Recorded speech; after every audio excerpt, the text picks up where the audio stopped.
தமிழகத்திலேயே முதன்முறையாக ஜல்லிக்கட்டுக்காக தனி அரங்கம் அமைக்கப்பட்டுள்ளது. மதுரை கீழக்கரையில் அமைக்கப்பட்டிருக்கும் ஏறு தழுவுதல் அரங்கத்தை முதலமைச்சர் மு.க.ஸ்டாலின் நாளை திறந்து வைக்கிறார். கலைஞர் நூற்றாண்டு ஏறு தழுவுதல் அரங்கம் என்ற பெயரில் மதுரை அலங்காநல்லூர் அருகே நிரந்தர ஜல்லிக்கட்டு அரங்கம் கட்டப்பட்டுள்ளது.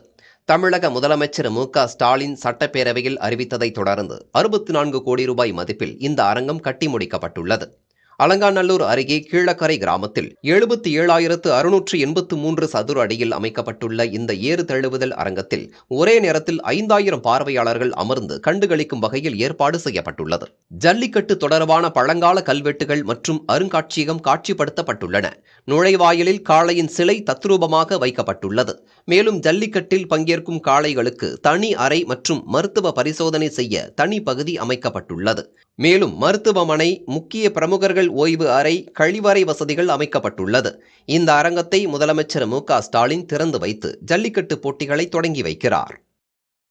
இந்த ஜல்லிக்கட்டு அரங்கில் வாரம் ஒரு முறை ஜல்லிக்கட்டு போட்டிகள் நடத்த தற்போது அதிகாரிகள் திட்டமிடலானது செய்யப்பட்டுள்ளனர்.